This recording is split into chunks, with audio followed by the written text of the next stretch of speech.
Hello everyone and welcome to today's video. Today we're going to be talking about my most anticipated new releases that are coming in 2025. I feel like I have so many really anticipated books coming next year, and I thought I'd just share them with you guys and share my most anticipated ones because I feel like there's just so many amazing books being released. So we have quite a few to get through, so let's get started. The first one is a Freedom McFadden.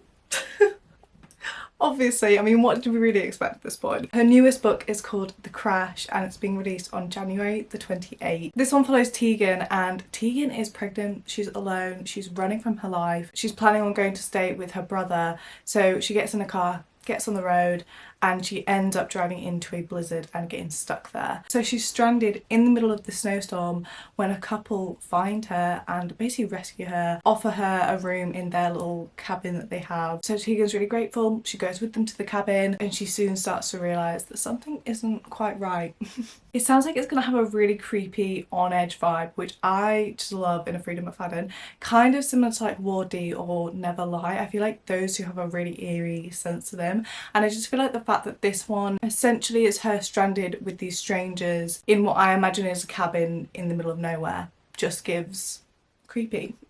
And I'm just so here for that plot already. I just feel like this is going to be such a good, fast-paced thriller. And then on the 30th of January we have Beautiful Ugly by Alice Feeney, and this one follows Grady, and Grady is basically on the phone to his wife telling him there's really good news that he got that day, and while he's on the phone he can hear his wife driving her car, and then all of a sudden she slams on the brakes, gets out of the car, and then there's nothing. And so Grady goes and tracks down her car, finds it on the side of this cliff, and the driver door's open, her phone's on the seat, just been left, and his wife is nowhere to be seen. And then from what I gathered, the main plot is set a year later, and it follows Grady basically picking up his life, trying to piece himself back together after his wife went missing, and he moves out to this Scottish island where he sees a woman who looks really similar to his wife that went missing. This one I just think is going to be a really good thriller mystery kind of vibe, and I've read two of Alice Feeney's books this year. I find her writing so easy to read, and there's also something quite poetic about it at times, because her writing is the kind that I literally want to underline, and I feel like that's so rare for a thriller to be so kind of poetically written. But some of the lines that she has, that she writes, I'm just like, I have to get my highlighter out for that. So I'm really excited for a new release from her, and the sound of that immediately has me intrigued, honestly. And then we have a new release from Lucy Clarke. Now Lucy Clarke is an author that I found because I read The Castaways, and I think she's one of the most underrated thriller authors. The Castaways is probably one of my favourite thrillers of all time, and I've also read The Hike by her, which was like a really wintry thriller, and just the way that she builds her plot, it's just so good and I absolutely love it, and I'm so excited to read her newest book. It's called The Surf House, and it's coming out on Kindle and in hardback on February the 27th, but the paperback is coming the 3rd of July. I just thought I'd let you know both dates because when I was searching for it, both dates kept coming up, and it took me a while to work out that one was for the paperback.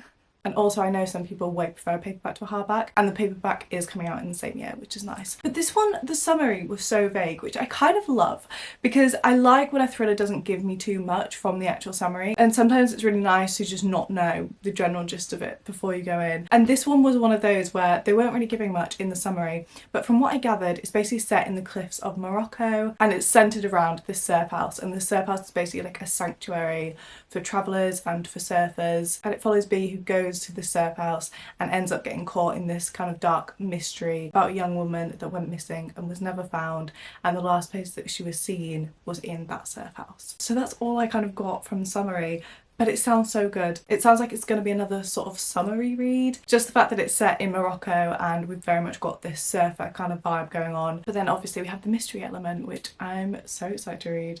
So excited. And like I said, I just love the way that she tells a thriller and the plots that she sort of builds. Next, on March 13th, we have The Strawberry Patch Pancake House by Laura Gilmore, which is the 4th one in the Dream Harbour series. And this one is a single dad nanny kind of situation. We have Archer, who I believe is a new character, and he's just moved to Dream Harbour to be the new chef and to run the pancake restaurant. And then we have Iris, who I've not read the 3rd one in the series yet, but as far as I'm aware, that name doesn't ring a bell to me, so I don't know whether she's a new character as well. Iris has basically never been able to keep a job for longer than a few months, so the mayor of Dream Harbour basically encourages her to help this new archer and be the nanny for his kid. So we very much got the single dad nanny trope going on, and I have a feeling this is the first single dad situation that we've had in Dream Harbour, which will be interesting to read. And of course with that situation we've got the forced proximity, and we also have slow burn as well. Okay, next on the 25th of March we have Summer in the City by Alex Astor, and I cannot even tell you how excited I am for this one. I so very kindly got sent a copy of this. Let me get it actually because it's stunning. Let me get it. Here she is. So this is the art cover, but in here we have the actual cover of what it's going to look like. How cute. How cute. And Alex Astor is an author that I have been so looking forward to getting into her books. I've not read any of her books yet, but Light Lark is very much on my radar at the minute. And then when I kept seeing that this was her debut romance book, I honestly could not wait to read it. And I was so kindly sent an early copy of it, which best believe I will be reading this before it's released. And I'll let you guys know what I think and everything. But I'm so excited for this. I'm so excited. It basically follows Ellie, who is a screenwriter, and she has this big chance to write a big budget movie that's set in New York City. But she's currently struggling with a writer's block, and so she moves back to New York City to get inspiration. And when she's in her new apartment and everything, she meets her new neighbour, who she realises is her hookup from 2 years ago. And in the summary it said, now it's been a lovers to enemies situation since. So I don't know what happened between them, but I kind of love that already. I love it. He's also a tech billionaire, so we've got the billionaire trope in there. I don't actually think I've ever read a billionaire trope yet. I feel like I could name so many books with that trope in, but I've just personally never read them. So I'm really excited to see what that dynamic's like. And he also needs to fake a relationship for something to do with his company, and she needs inspiration for her screenwriting, and put those two together. That's all I'm saying. But it just sounds like it's going to be so much fun. It's set in New York, which I just love absolutely anything set in New York. And like I said, I've been really looking forward to reading an Alex Astor book, so I'm really excited for this one. And then on April 1st we actually have 3 new releases coming on this day that I'm so looking forward to. The first one is Say You'll Remember Me by Abby Jimenez. A new Abby Jimenez book. Can we just take a minute? Can we just take a minute? This is another one where I feel like it didn't really give me much from the summary, but from what I gathered, it basically follows Xavier and Samantha, and their first interaction is kind of awkward. They really don't get off to the best start.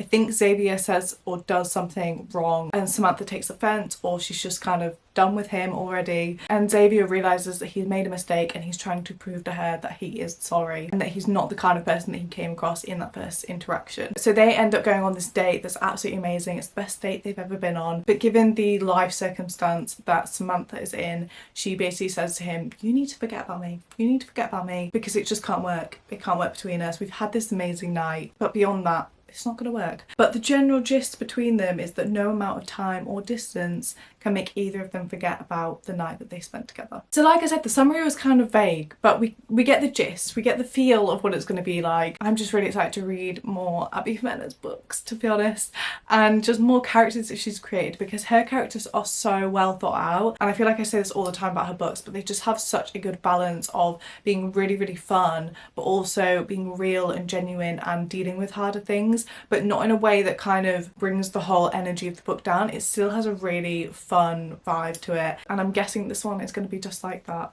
and I cannot wait. I literally cannot wait. I just love her writing. I love it. And also the title being Taylor Swift themed. Sorry?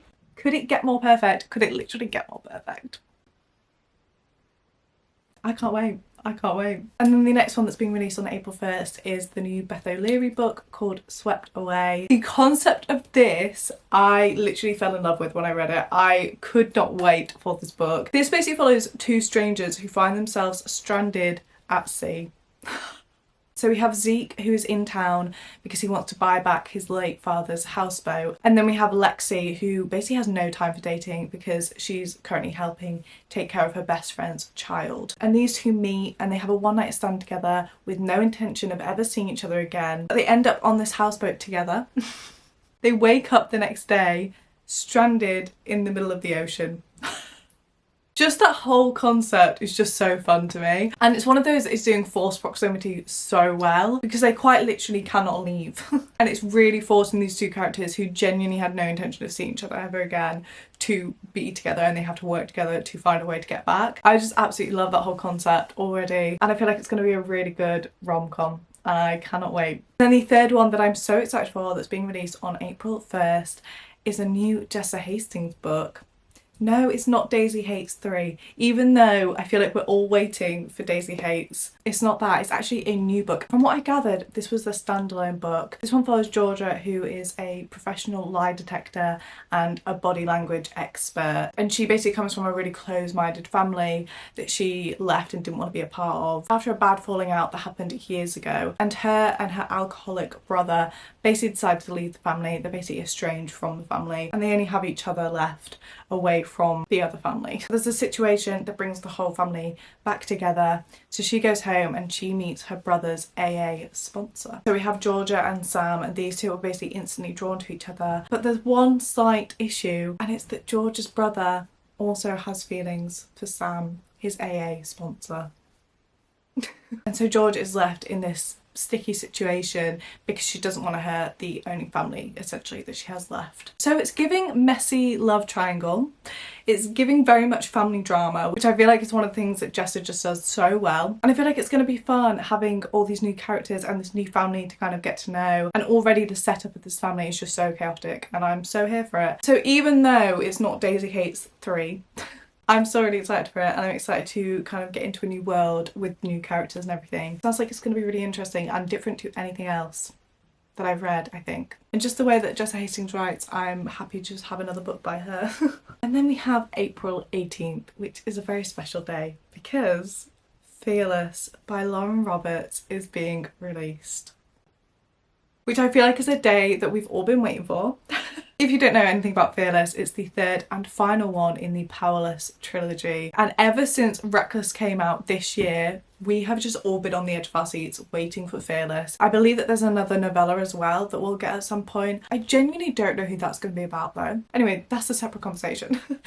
The release date for the novella hasn't been released as far as I'm aware, but the release date for the third and final book, Fearless, is coming out in April. And I cannot even tell you how excited I am for this book. I think it's probably my most anticipated read of next year. And that's a really hard thing to pick because there are so many on here that I'm so excited for. But that one, I can't stop thinking about that world. I can't stop thinking about those characters. I obviously can't say too much about the plot of this one because it's the third in the series and it's just kind of a lead on from the other two. But we follow Peyton and Kai returning to the kingdom. Peyton is in a bit of a situation and she has some choices to make. And that's all I'm going to say about that. But I cannot wait. I cannot wait. But I'm also going to be so sad when it's done and we have no more of that world to read. But at the same time, I need to know what's going to happen because the way Reckless ended literally left us all speechless and left us all wanting more. So we need to know what's going on, to be honest. And then we have a new Emily Henry book coming on the 24th of April. This one's called Great Big Beautiful Life. And this one we have two writers who find themselves on the same island for the same reason. So we have a woman named Margaret, and Margaret is a tabloid princess. She's the daughter of one of the most notorious 20th century families, and she's basically invited these two writers to come and write her biography. So they both get a 1-month trial with her. Essentially they're workplace rivals, both competing because they both want to be the one chosen to write her biography. But we also have a bit of the forced proximity as well because obviously they're both on this island, they're both wanting to talk to Margaret, and just the whole concept of this one sounded really fun. I feel like Emily Henry writes writers really well. That's a weird sentence.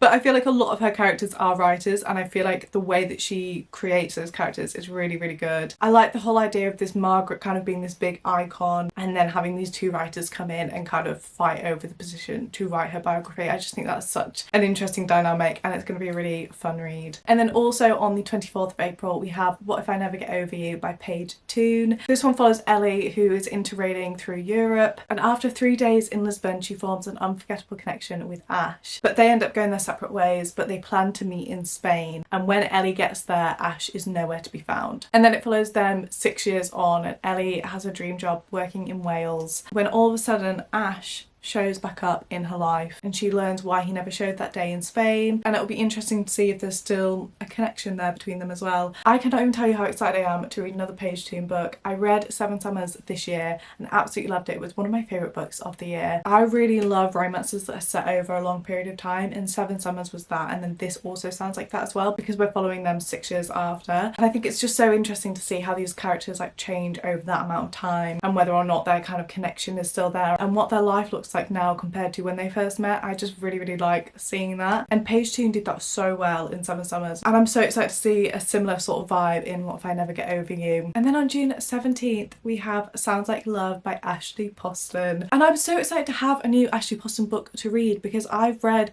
all of her releases so far and it's really exciting that a new one is coming soon. This one follows a songwriter and a musician. We follow Joni Lark, who's the songwriter, and she's got writer's block, so she goes back to her hometown, but when she gets there she realises that a lot of things have changed. It's not how she remembers it, and she's kind of struggling to come to terms with how much everything has changed until she meets a grumpy musician. And the vibe that I got was that they don't really get on at first because they basically agree to finish this song together and then go their separate ways and never see each other again. I don't actually think I've ever read a book between a songwriter and a musician, but I feel like that dynamic would be really interesting, and obviously you'd be spending a lot of time together. And like I said, I just love the way that Ashley Poston writes. I feel like she has a very lyrical kind of poetic way of writing that I just love, and I feel like you can always take something away from her books after reading them as well, which is really nice. There's something about the way that she writes that just kind of sticks with you, and I'm just really excited to see what's in store for this new book. Next we have Made for Each Other by Lynn Painter, which is coming July 3rd, and this is Lynn Painter's newest adult romance. We have Abby, who is a professional cleaner, and that's kind of ironic because she's forced to move out of her apartment due to an infestation. And then we also have Declan, who is a very busy businessman, and he's actually never met the woman who cleans his penthouse every week. So Abby needs a place to stay, Declan's out of town. What could possibly go wrong? And the summary of this really made me giggle because the impression that I got from it was that Abby stays in this penthouse and his parents arrive and she basically says that she's his girlfriend. And then Declan is really surprised when his parents go to him and are like, oh, we met your girlfriend. And he's like, I don't have a girlfriend. But even reading that summary made me giggle and literally just made me want to read it straight away. So of course we have the fake dating trope in, we have the forced proximity because they're in the same penthouse, and we also have a bit of the opposites kind of trope where they come from very different backgrounds, very different lifestyles, and it just sounds like a lot of fun, like it's going to be a really good rom-com. And I'm really looking forward to reading more Lynn Painter books because I think I've only read 2.